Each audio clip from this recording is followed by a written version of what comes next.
khusus bertanggal 16 November 2023. 1.3 Perorangan warga negara Indonesia, nama Harjo Winoto, pekerjaan advokat, alamat Revenue Tower 19th floor, Sudirman Central Business District or SCBD, District 8, Jakarta, Indonesia. Selanjutnya disebut para pelapor. Mengajukan laporan terhadap 2. Identitas terlapor, nama Anwar Usman, tempat tanggal lahir Bima 31 Desember 1956, jabatan Hakim Konstitusi, alamat Gedung Mahkamah Konstitusi, Jalan Medan Merdeka Barat nomor 6 Jakarta Pusat 10110. Selanjutnya disebut hakim terlapor. Majelis Kehormatan telah membaca laporan para pelapor, mendengar keterangan para pelapor, memeriksa bukti-bukti para pelapor dan hakim terlapor, mendengarkan keterangan atau pembelaan hakim terlapor, duduk perkara dan seterusnya dianggap dibacakan.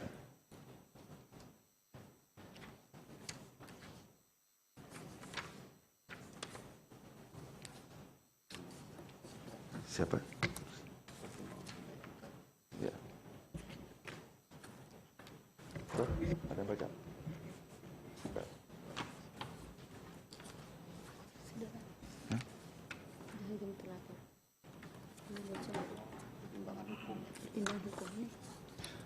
Baik, saya lanjutkan.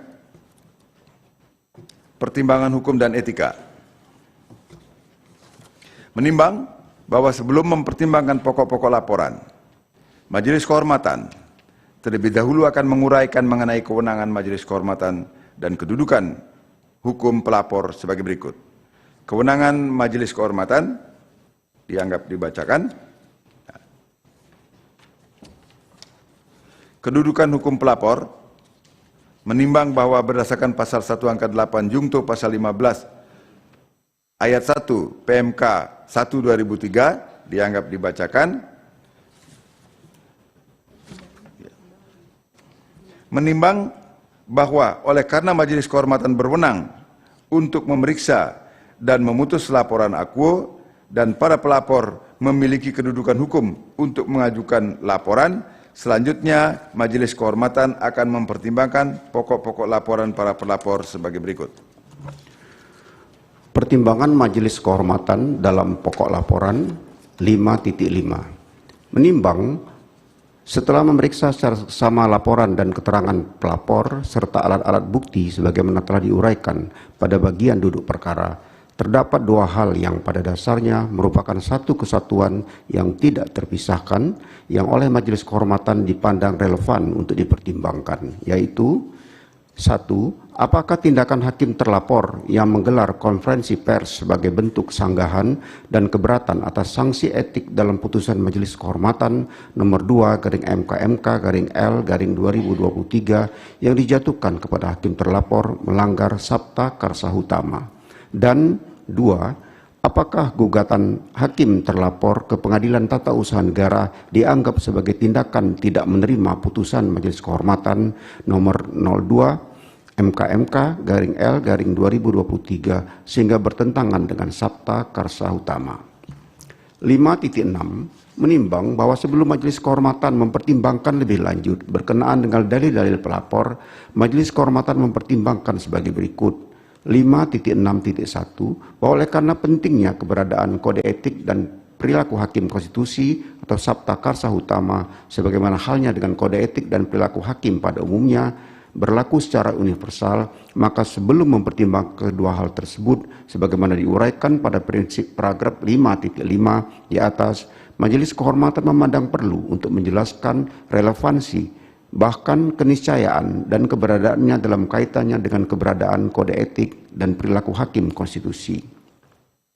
5.6.2 bahwa keberadaan kode etik dan perilaku hakim konstitusi atau Sabta Karsa Utama tidak dapat dilepaskan, bahkan merupakan syarat yang tidak dapat ditiadakan, conditio sine qua non dari amanat yang sekaligus merupakan kebutuhan konstitusional untuk menghadirkan sosok-sosok pengemban jabatan hakim konstitusi yang dalam dirinya dipersyaratkan harus melekat integritas, kepribadian yang jujur, tidak tercela, negarawan yang menguasai konstitusi dan ketatanegaraan, serta tidak merangkap sebagai pejabat negara. Sebagaimana secara eksplisit disuratkan dalam pasal 24C ayat 5 Undang-Undang Dasar 1945 dengan amanat dan sekaligus kebutuhan konstitusional sebagaimana diamatkan oleh pasal 24C ayat 5 UUD 1945 tersebut, maka dalam diri seorang hakim konstitusi yang dituntut oleh konstitusi bukanlah semata-mata kepakarannya dalam bidang konstitusi dan ketatanegaraan,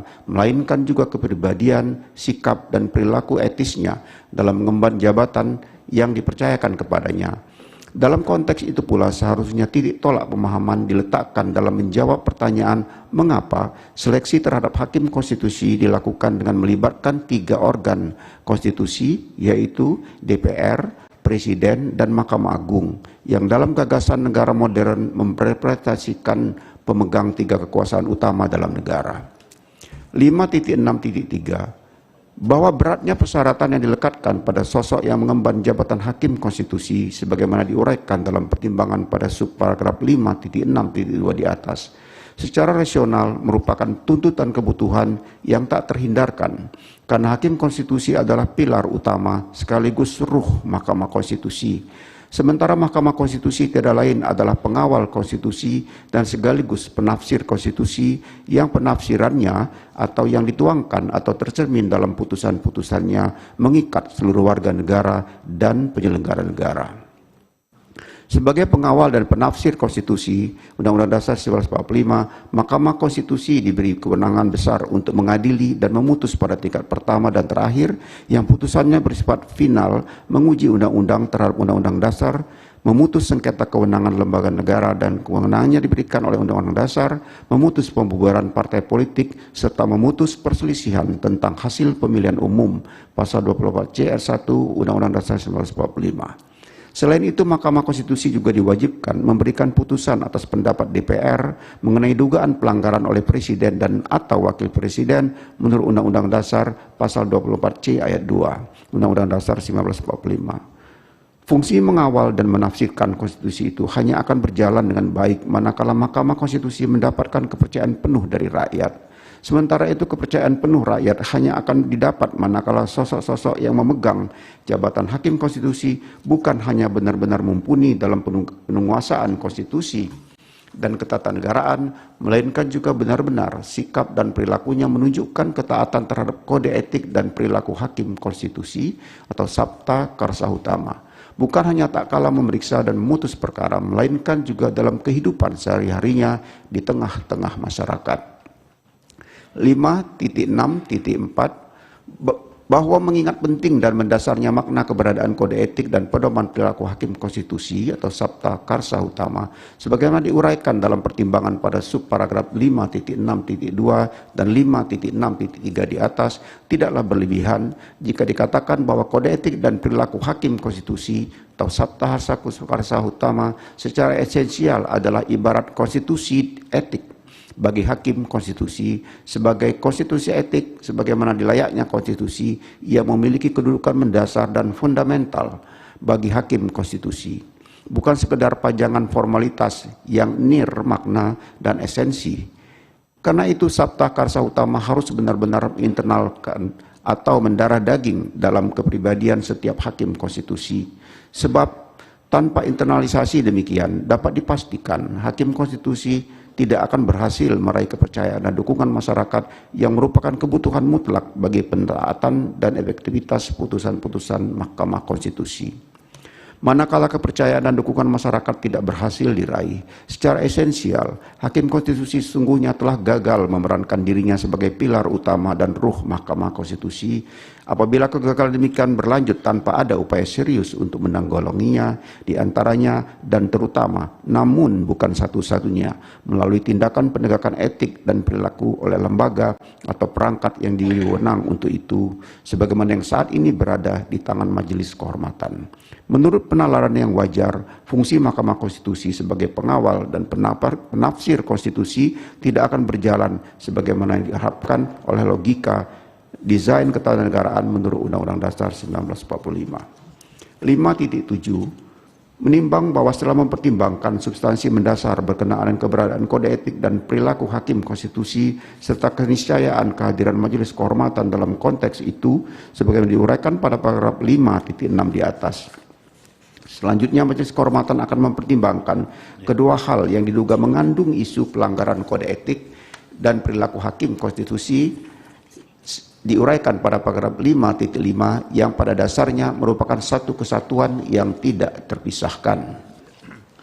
5.8 Menimbang bahwa para pelapor mengajukan laporan atas dugaan pelanggaran kode etik dan perilaku hakim konstitusi yang dilakukan oleh hakim terlapor berkenaan dengan tindakannya menggelar konferensi pers sebagai bentuk sanggahan dan keberatan atas sanksi etik dalam putusan Majelis Kehormatan nomor 2 MK/L/2023 yang dijatuhkan kepada hakim terlapor, ditambah keberatan atas bentuk sanksi pelanggaran etik yang diterimanya juga mendorong hakim terlapor untuk mengajukan gugatan tata usaha negara ke Pengadilan Tata Usaha Negara Jakarta terhadap keputusan Mahkamah Konstitusi Republik Indonesia nomor 17 tahun 2023 tentang pengangkatan Ketua Mahkamah Konstitusi masa jabatan 2023-2028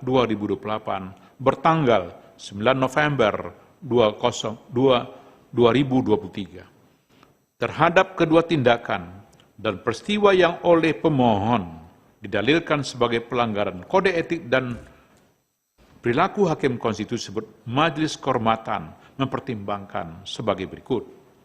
5.8.1 bahwa Majelis Kehormatan perlu membaca kembali transkrip konferensi pers hakim terlapor serta memperhatikan dengan seksama rekaman pernyataan hakim terlapor dalam konferensi pers yang menjadi fakta atas dugaan pelanggaran kode etik dan perilaku hakim konstitusi yang dilaporkan oleh para pelapor.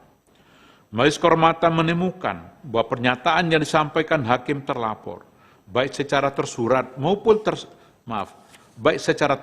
maupun tersurat, menunjukkan gelagat dan sikap bahwa hakim terlapor tidak dapat menerima putusan Majelis Kehormatan nomor 2 MK/L/2023. Pokok pernyataan yang disampaikan hakim terlapor merupakan sanggahan dan bantahan atas proses maupun isi putusan, maka Majelis Kehormatan termasuk bentuk sanksi yang dijatuhkan kepadanya. Sikap tidak dapat menerima putusan Majelis Kehormatan tersebut setidaknya tercermin dalam beberapa pernyataan yang diantaranya dianggap telah dibacakan. 1, 2, 3. Majelis Kehormatan memandang tidak perlu untuk menilai secara satu demi satu dari seluruh pernyataan yang disampaikan hakim terlapor dalam konferensi pers dimaksud, apakah mengandung unsur-unsur yang patut diduga melanggar kode etik dan perilaku hakim konstitusi sebagaimana tertuang dalam Sabta Karsa Utama, dan sebagaimana pula dijadikan dalil dugaan pelanggaran kode etik dan perilaku hakim konstitusi oleh para pelapor dalam laporannya. Hal yang menurut Majelis Kehormatan menjadi perhatian utama adalah sikap tidak dapat menerima atau legowo atas putusan Majelis Kehormatan nomor 2 MK/L/2023 yang ditujukan oleh hakim terlapor dengan menggelar konferensi pers. Dalam konferensi pers tersebut, hakim terlapor secara terbuka menyampaikan kepada publik yang diliput oleh berbagai media, khususnya perihal keberatannya mengenai prosedur beracara, pertimbangan Majelis Kehormatan, dan sanksi. Berdasarkan substansi konferensi pers dan cara hakim terlapor menyampaikannya, tampak nyata bahwa hakim terlapor bukan hanya tidak menerima putusan Majelis Kehormatan nomor 2 MK/L/2023, melainkan juga membuat pernyataan yang menggambarkan bahwa pembentukan Majelis Kehormatan merupakan bahagian dari skenario untuk menjatuhkan kehormatan dan martabat hakim terlapor. Ditambah kenyataan bahwa sikap tersebut ditunjukkan secara terbuka dan disampaikan kepada khalayak luas dalam sebuah konferensi pers yang diliput oleh media nasional. Majelis Kehormatan merasa perlu menilai apakah sikap untuk tidak dapat menerima putusan yang dijatuhkan oleh lembaga penegak etik seperti Majelis Kehormatan tergolong sebagai bentuk tindakan yang patut diduga melenceng dari kode etik sebagai pedoman dari kode etik sebagai pedoman perilaku yang merupakan panduan bagi seorang hakim konstitusi untuk bersikap tindak. Namun, sebelum menanggapi dan menguraikan lebih lanjut mengenai dugaan pelanggaran di atas, Majelis Kehormatan juga menemukan fakta sebagaimana didalilkan oleh para pelapor dan pada saat ini telah diketahui secara luas oleh masyarakat berupa adanya gugatan yang disampaikan oleh hakim terlapor ke Pengadilan Tata Usaha Negara Jakarta. Gugatan dimaksud secara langsung maupun tidak langsung merupakan dampak susulan dari hal musabab yang ditimbulkan dari adanya putusan Majelis Kehormatan nomor 2/MK/L/L/2023 yang menjatuhkan sanksi atas pelanggaran etik yang dilakukan oleh hakim terlapor. Tindakan hakim terlapor yang mengajukan gugatan ke PT UN bagi Majelis Kehormatan merupakan fakta yang memperkuat penilaian bahwa hakim terlapor tidak dapat menerima putusan Majelis Kehormatan nomor 02/MK/L/2023, bahkan melakukan reaksi dan perlawanan terhadap putusan tersebut dan menunjukkan sikap itu secara terbuka dalam tindakan yang diketahui oleh publik secara luas. Secara kelembagaan, tindakan yang dilakukan oleh hakim terlapor memiliki pengaruh yang secara langsung maupun tidak langsung terhadap marwah dan keluhuran martabat Mahkamah Konstitusi dan tingkat kepercayaan masyarakat terhadap Mahkamah Konstitusi. Oleh sebab itu, penting bagi Majelis Kehormatan untuk mempertimbangkan dan menilai apakah tindakan dan sikap tindak dapat menerima putusan Majelis Kehormatan nomor 2/MK/L/2023 yang ditunjukkan hakim terlapor secara terbuka dan diketahui khalayak ramai patut diduga merupakan bentuk pelanggaran etik sebagaimana termaksud dalam Kode Etik dan Perilaku Hakim Konstitusi. 5.8.2 bahwa terhadap paparan dan fakta sebagaimana diuraikan dalam paragraf 5.8.1 di atas, Majelis Kehormatan berpendapat hakikat etika lebih cenderung memenuhi elemen sebagai norma kesusilaan. Etika merupakan himbauan moral bagi setiap orang ataupun pemangku kepentingan untuk dipedomani ketika berperilaku. Dalam perkembangannya, etika dituangkan dalam aturan hukum yang umumnya dibungkus dalam bentuk kode. Dengan menjelma sebagai kode etik, maka etika juga memiliki warna sebagai norma hukum dengan segala konsekuensinya. Di sisi lain, ketika etika dituangkan dalam bentuk kode atau kanon dan dimaknai sebagai aturan hukum, maka karakteristik himbauan moral yang menjadi warna dari etika memudar. Kode etik bergeser menjadi susunan aturan yang digunakan untuk menakut-nakuti agar tidak terkena sanksi. Padahal sebagai panduan moral, etika seharusnya dipegang sebagai rambu-rambu untuk berperilaku baik. Dalam perkembangannya dewasa ini, kode etik yang dimaknai sebagai aturan hukum menuntut adanya upaya penegakan.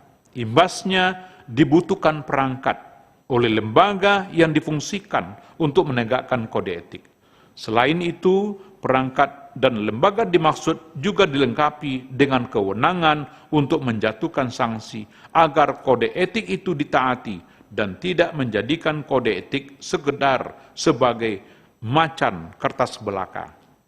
Namun demikian, sanksi dalam pelanggaran etik tidak boleh diartikan semata-mata dan serta-merta layaknya pemidanaan sebagai bentuk pembalasan atau retributif dan pemberi efek jera. sanksi dalam pelanggaran etika memiliki nuansa panduan moral yang menuntut kesadaran atau konsistensi pelaku pelanggaran etika untuk kembali menaati rambu-rambu yang ditetapkan dalam pedoman perilaku dalam konteks penegakan kode etik bagi hakim. John Hastings dalam kurung 1964 pernah mewanti-wanti, telah dibacakan dan juga dianggap diterjemahkan. Berdasarkan uraian di atas, apabila dikaitkan dengan dugaan pelanggaran yang dilakukan oleh hakim terlapor, Majelis Kehormatan menemukan kejanggalan dalam sikap yang tidak dapat diterima.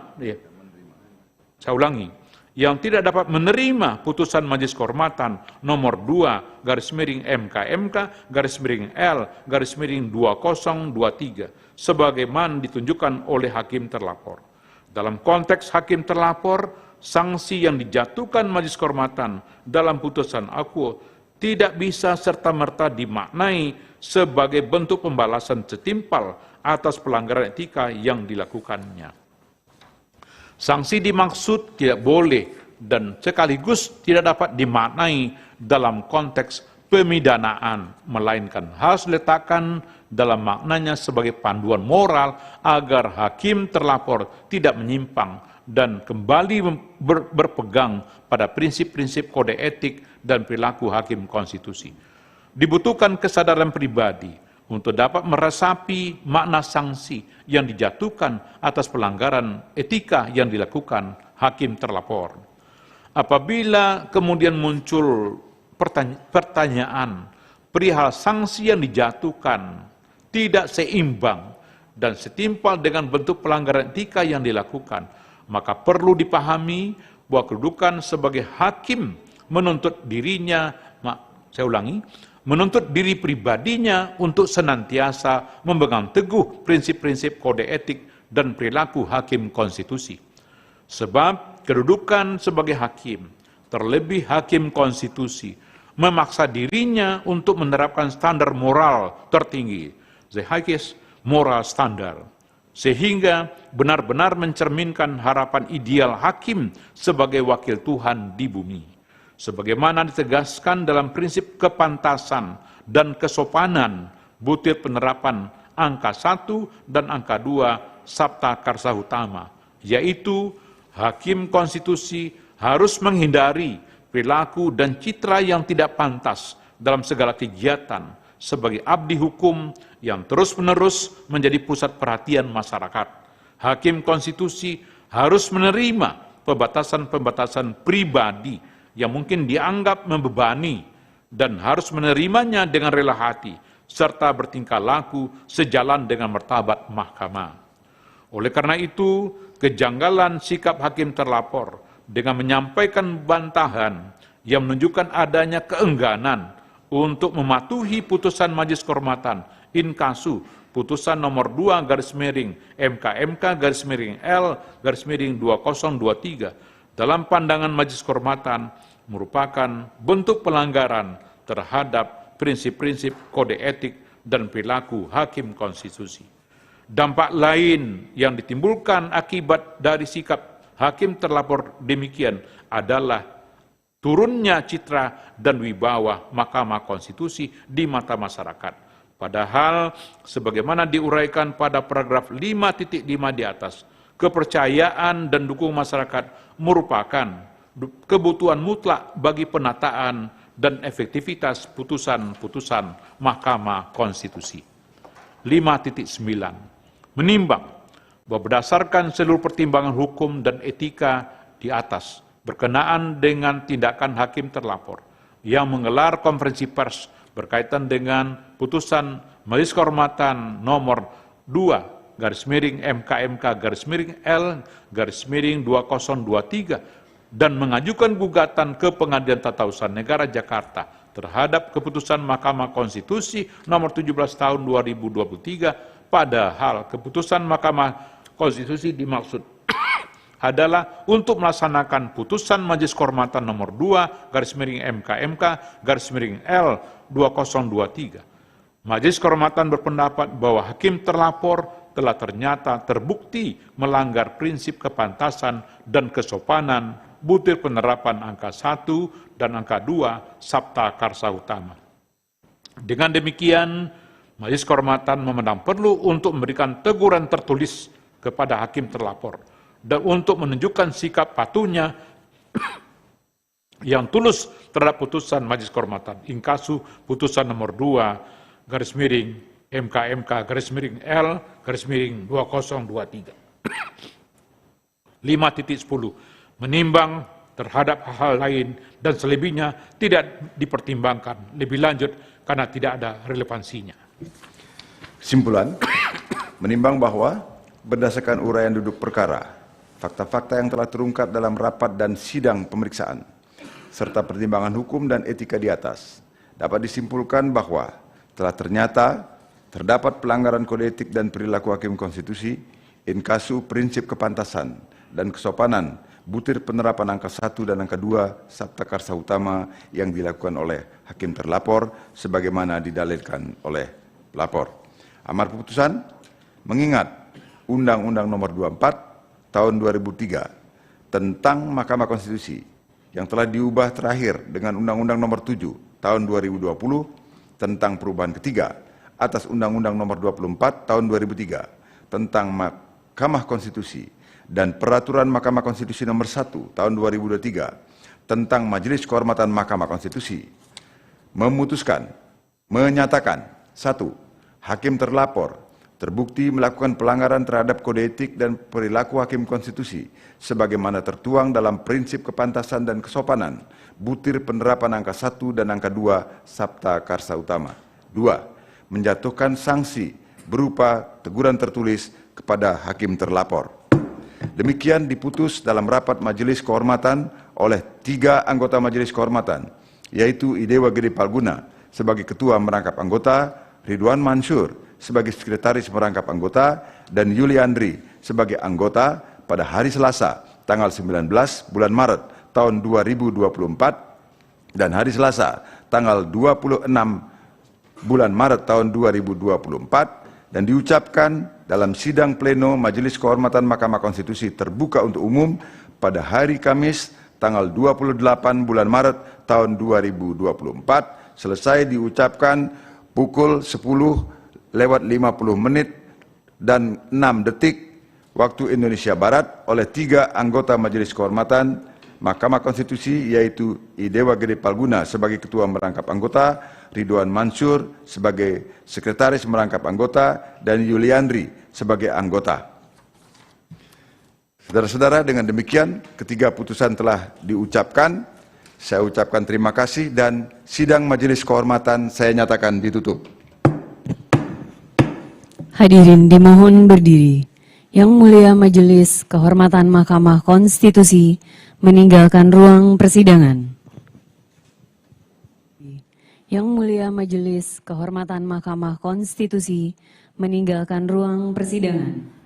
Majelis Kehormatan Mahkamah Konstitusi telah memutus terjadi dugaan pelanggaran kode etik terhadap Hakim Anwar Usman dan memberikan teguran tertulis atas sikapnya yang dinilai melanggar prinsip kesopanan Sabta Karsa Utama dan juga mengajukan gugatan ke PT UN di Jakarta. Selengkapnya, saudara, hadir di Breaking News Kompas TV, tetaplah bersama kami.